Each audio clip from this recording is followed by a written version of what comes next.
ضرورتوں کے تحت خواہشات جنم لیتی ہیں، جنہیں مل جاتا ہے وہ بھی آزمائے جاتے ہیں، اور جو محروم رکھے جاتے ہیں وہ بھی آزمائے جاتے ہیں۔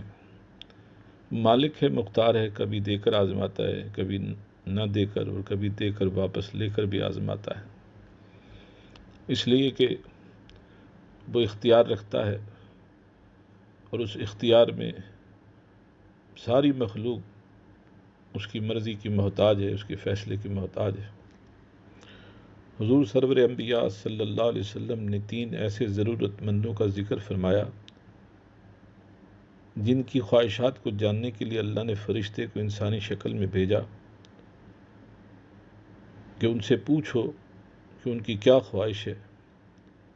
ان تینوں میں ایک گنجا تھا، دوسرا کوڑی کا مرض تھا، تیسرا نابینا اندھا تھا، اور تینوں انتہائی غریب مفلس الحال تھے۔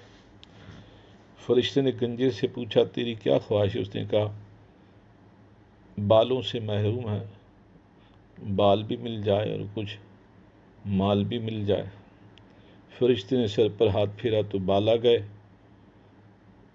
بکریاں دی، دیکھتے دیکھتے وہ بکریاں اس قدر کثیر تعداد میں کہ ریوڑ بن گیا، اور ایک بڑے ریوڑ کا وہ مالک بن گیا۔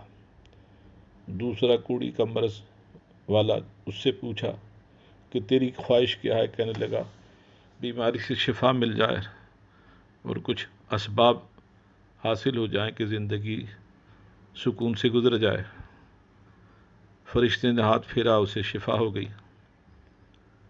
کچھ گائے بھینس دی، دیکھتے دیکھتے بھینسوں کا اور گایوں کا باڑا کہ بے شمار گائیں اور بھینسوں کا مالک بن گیا۔ تیسرا اندھا تھا، اس سے اس کی خواہش پوچھی، کہنے لگا، بینائی مل جائے اور زندگی آسانی سے گزارنے کے لیے کچھ مال دولت مل جائے، کسی کی محتاجی نہ رہے۔ فرشتے نے اس کی آنکھوں پر ہاتھ پھیرا، اسے بینائی مل گئی، ساتھ ایک اونٹ دے دیا۔ دیکھتے دیکھتے اونٹوں کی قطاریں لگ گئی، تھوڑے ہی عرصے میں یہ تینوں امیر ترین ہو گئے۔ کچھ عرصہ گزرنے کے بعد اللہ تعالیٰ نے ان تینوں کی آزمائش کرنے کے لیے فرشتے کو بھیجا، کیونکہ اللہ تعالیٰ جب دیتا ہے تو بھی آزماتا ہے، اور جب نہ دے اور دے کر واپس لے لے تو وہ بھی ایک آزمائش کی شکل ہوتی ہے۔ فرشتہ سب سے پہلے گنجے کے پاس آیا، اس سے کہا، اپنے مال کا صدقہ اللہ کی راہ میں خرچ کر۔ اس نے کہا، خرچہ مشکل سے پورا ہوتا ہے، کہاں سے تو؟ فرشتے نے کہا، سنا ہے تو گنجا اور بھوکا ننگا تھا، تیرے پاس تو کچھ بھی نہیں تھا۔ وہ غصے میں آ گیا۔ اس نے کہا، تو جھوٹ بولتا ہے، میں تو خاندانی رئیس ہوں، بڑے محل و متاع اور جائیداد اور اسباب میرے باپ دادا پر دادا کے پاس رہے ہیں، ہم تو امیر ترین تھے۔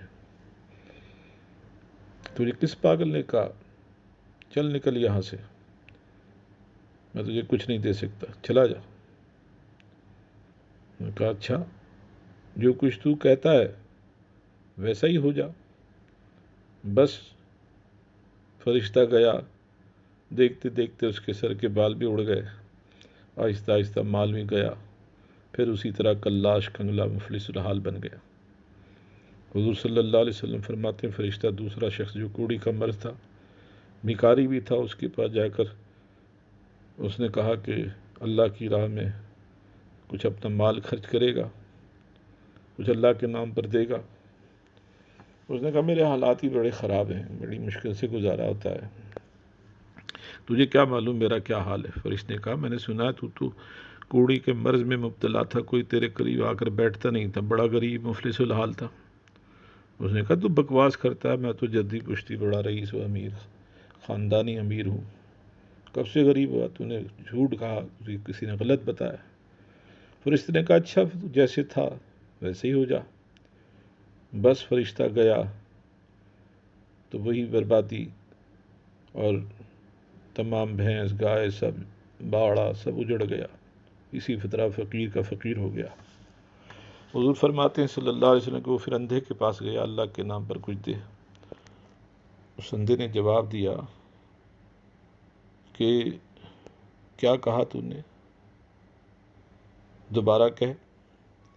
اس نے کہا اللہ کے نام پر کچھ دے دے۔ اس نے کہا یہ دیکھ سامنے اونٹ کھڑے ہیں، جتنے چاہے لے جا۔ فرشتے نے کیا مطلب اس کا؟ بولا بات سن، میں تو اندھا تھا، بینائی سے محروم تھا، میں نے تو اپنی آنکھ سے دنیا کی رنگ و بو کو دیکھا ہی نہیں تھا، مجھے تو پتہ ہی نہیں تھا یہ دنیا کیا ہے۔ میرے رب نے مجھ پر کرم کیا، میں بھوکا ننگا غریب مفلس الحال تھا، اس نے مجھے آنکھ کی بینائی بھی دی، دنیا بھی دکھائی اور مال دولت بھی دیا۔ یہ سب کچھ اس کا کرم ہے۔ یہ سارے تو دولت دیکھ رہا ہے، یہ انبار دیکھ رہا ہے، یہ سب کچھ اس کی عطا ہے۔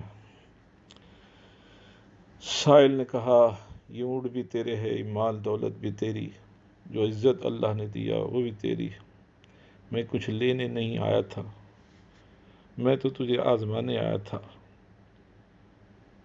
میں تو پردہ اٹھانے آیا تھا راز سے کہ خوش ہو جا، تجھے رب نے دیا ہے اور تو نے رب کے نام پر رب کی رضا کے لیے دینے کا جو ارادہ کیا تو اللہ تجھے اس سے بڑھ کر عطا فرمائے گا، تو بھی سلامت رہے، تیری عزت بھی سلامت رہے۔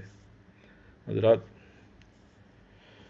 حقیقت یہی ہے کہ جنہوں نے اللہ کو راضی کرنے کے لیے اللہ کے دیے مال کو اللہ کے بندوں میں اللہ کی مخلوق پر خرچ کیا، پھر اللہ نے انہیں کوئی کمی نہیں ہونے دی۔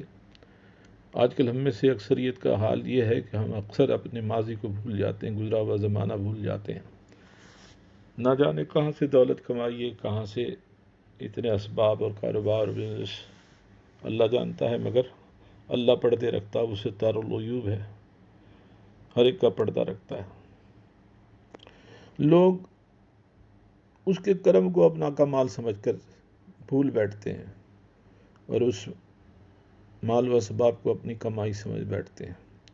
نہیں معلوم جس کا ہے وہ کبھی بھی واپس لے سکتا ہے۔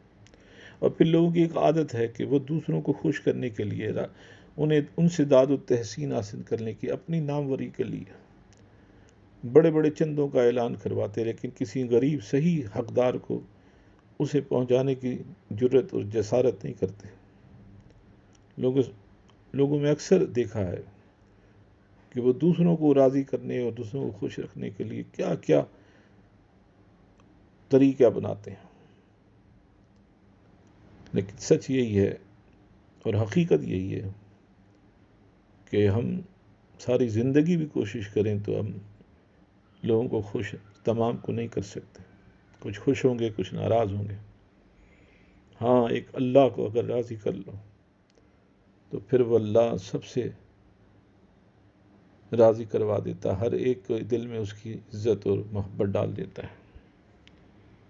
ہم نے لوگوں کے پیچھے وقت ضائع کیا، یہی وقت اگر ہم اللہ کو راضی کرنے کے لیے اس کے حضور سجدہ ریز ہو کر اسے بنانے کی کوشش کرتے تو شاید دنیا اور آخرت میں ہمیں دوسروں کی محتاجی نہ دیکھنی پڑتی۔